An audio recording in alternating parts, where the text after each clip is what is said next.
It has been quite an eventful day today as the Supreme Court snubbed the writ that was looking to block the citizenship bill. The verdict means that the citizenship bill will now pass into a law.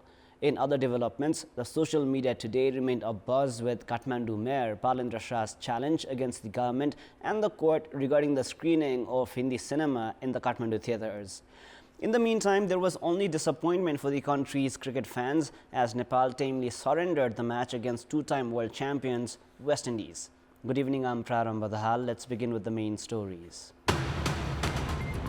The Supreme Court rejects the writ filed against the citizenship bill certified by President Ramchandra Paudel, paves way for the citizenship bill to be passed into a law. Kathmandu Mayor Balendra Shah warns of not implementing High Court directive of allowing the screening of any movies okayed by the censor board. Experts say the mayor might lose his post. Whereabouts of 20 missing people in the flooding at Songkosava's Hewa River still unknown. Family members of the missing expressed dismay at government apathy. And West Indies crush Nepal at the ICC World Cup Global Qualifiers. Nepal lose grip after 20 tons from Sai Hope and Nicholas Puran. Kathmandu Metropolis Mayor Balendra Shah has reacted in an aggressive manner after the Patan High Court issued an interim order not to halt the screening of movies certified by the censor board. Kathmandu Mayor Balendra Shah has now warned of boycotting the court decision as well. Following the order of the High Court, Kathmandu Mayor Balendra Shah in his social media post said that he would not follow the court order and criticized the court and the government. Only 4 days ago, Mayor Shah had decided not to allow the screening of any Indian movies in 17 halls of the Kathmandu Metropolis if the controversial dialogue of Adi Purush and Indian cinema was not corrected. However, after the court issued the verdict ordering not to halt the screening of movies approved by the censor board, Mayor Shah has issued a statement which ignores the laws and is disrespectful towards the judiciary. Legal experts are of the opinion that Mayor Shah's statement of declining to accept the court verdict and being ready to face any action is an act of contempt of court. Based on constitutional provisions, everyone must follow the court verdicts and no entity has the liberty to disrespect the court orders. In this context, Mayor Shah's statement has also been criticized by former mayor and ward chairpersons. This is not the first controversial statement issued by Kathmandu Mayor Shah. Only on Wednesday, while presenting the policies and programs, Mayor Shah had said that parliamentarians required approval from the Kathmandu Metropolis for the implementation of their projects. 4 months ago, Mayor Shah had warned of not collecting the garbage from the administrative hub Singhadarbar, citing lack of support from the federal government in removing the settlement of landless squatters. He had also said that Singhadarbar had to be relocated from Kathmandu. Mayor Shah had also compared parliamentarians with ward chairpersons after the lawmakers were allocated 50 million rupees in the budget for the upcoming fiscal year. Mayor Shah has never shared his official statements from mainstream media. While sharing his opinions on social media platforms, Mayor Shah also takes most decisions on his own without required consultations. The citizenship bill certified by President Ramchandra Paudel on the 31st of May will now come into implementation. Doors have opened for implementation of new citizenship laws after the Supreme Court decided not to give continuity to the interim order against President's certification of the citizenship bill. Doors have opened for distribution of citizenship after the joint bench of Supreme Court Justices Ananda Mohan Bhattarai and Kumar Regmi decided not to give continuity to the interim order of the single bench of Justice Manoj Kumar Sharma issued on the 4th of June.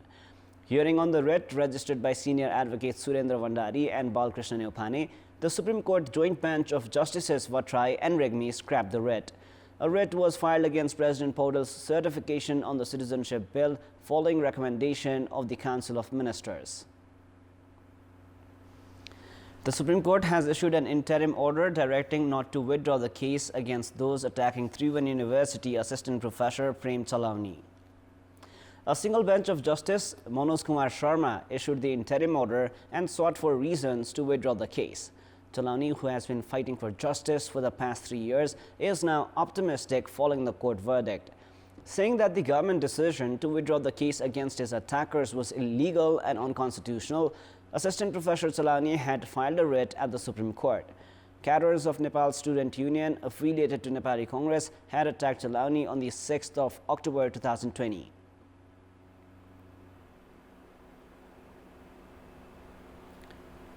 The whereabouts of 20 individuals, including 18 workers, is uncertain after they had gone missing in last Saturday's floods and landslides in the Hewa River of Sankhwasava.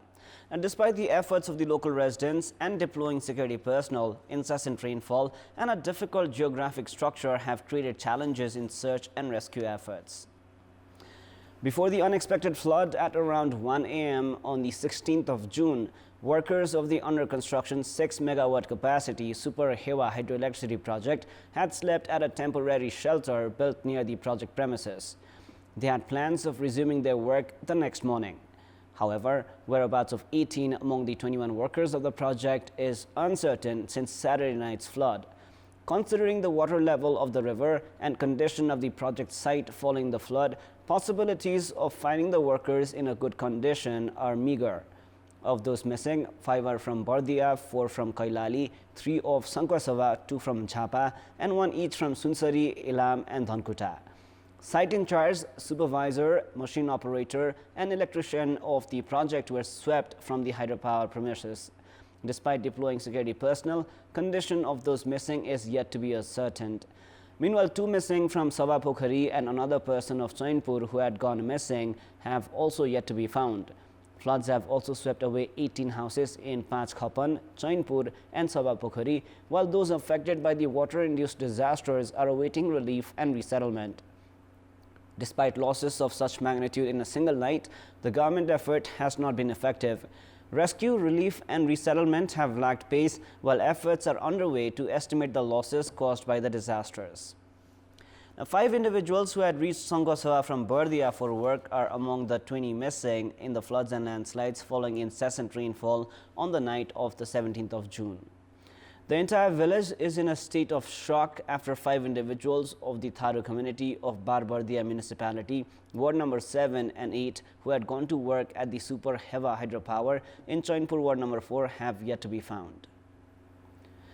Rahul and Rohit, sons of Parvati Tharu of Barbardia ward number 8 OD, had reached Sankhwasava to work at the Super Hewa hydro.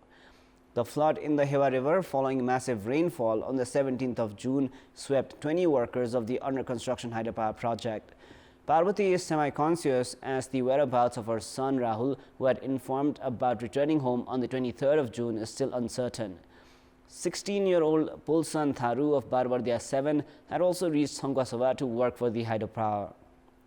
Pulsan, who had spoken to his mother on the night of the flood, is also missing. Rajaram Tharu and Kaliram Tharu of Barbardia ward number 8, Bhagatpur, are also missing in the disaster. Both their spouses have lost consciousness. Meanwhile, 2 individuals who were injured in the flood have returned home. Those under the poverty line are compelled to take hard jobs in the country. However, as a boy of 16 years has been reaching Sankhwasava from Bardia to work such a hard job in a hydropower company, legal questions have raised on the entities involved in recruiting him. Deputy Prime Minister and Minister for Home Affairs Narayan Kaji Shrestha has said that the government has prioritized the immediate search and rescue of those affected by the monsoon-induced disasters.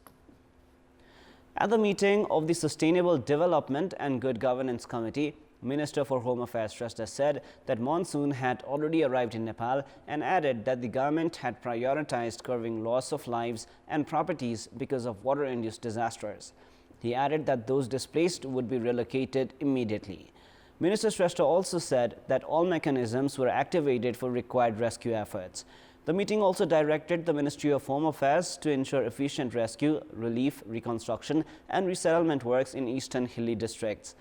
The committee has also directed the government to ensure efficient preventive measures to curb the risks and losses caused by the disasters.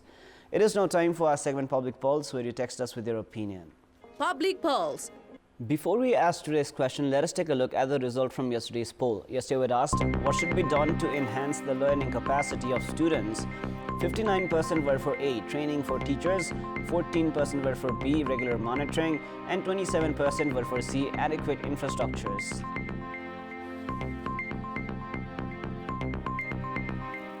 And now here is our today's question. What could be the reason for the delay in search and rescue operation for the flood and landslide victims? Your options are A. Geographical hardship, B. Lack of initiation, and C. Lack of resources. The voting is on. Type NEWS, select your option A, B or C and send it to 34001 to share your opinion with us. In our Public Voice segment, we have asked what should be prioritized in the budget of the local government. Let us now take a look at what they had to say. Public Voice. Narayani उपक्षेत्रीय अस्पताललाई चाहिँ त्यसको चाहिँ व्यवस्थापनमा चाहिँ अलि कडाइका रूपमै अगाडि सरियो भने किसान गर्ने भन्छ पैसा छैन उसँग मल बिउ किन्ने पैसा छैन त्यो चाहिँ फेरि अब उपलब्ध गराउन सकियो भने उलाई राहत हुन्थ्यो महिलाहरूलाई पनि केही इन्भल्भ हुने खालको कामहरू केही त्यस्तो बजेटहरू ल्याइदिएदेखि छुट्याइदिएदेखि जनताको जनजीविकाको सवालमा बजेट आउनुपर्छ बेरोजगार छौं रोजगार दिने कृषि क्षेत्रलाई अगाडि बढाउनको लागि बजेट विनियोजन गर्नुपर्छ हेल्थ सेक्टर देखि लिएर एजुकेसनमा चाहिँ अब उनीहरुले चाहिँ बजेट चाहिँ एलोकेसन गर्नु पर्यो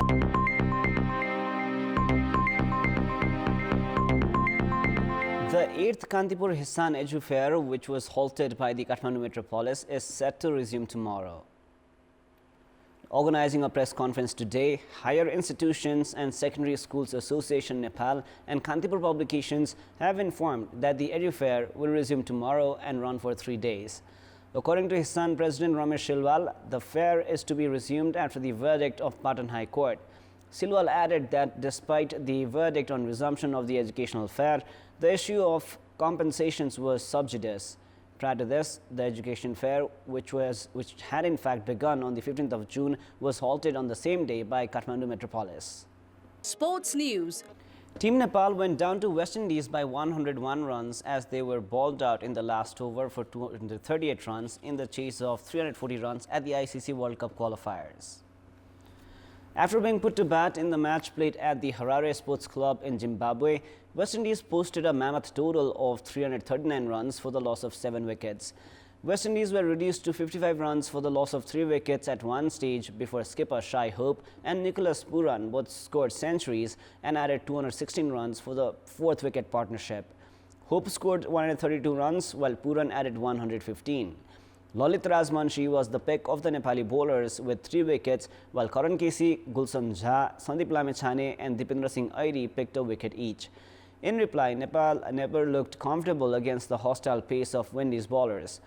In form, Kushal Virtel was clean bowled by Alzari Joseph for only 5 runs, and then after Nepal never looked in the game. Arif Sheikh top scored for Nepal with 63 runs, while Gulshan Jha contributed 42. Some late hitting by Karan Kesi ensured that Nepal crossed the 200-run mark.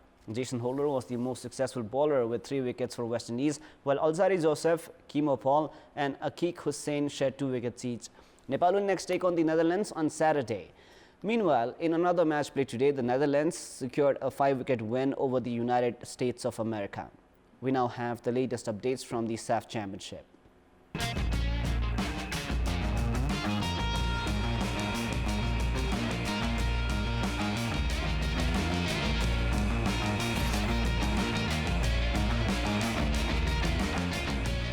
Lebanon have started their campaign in the SAF Championship with a commanding win against Bangladesh.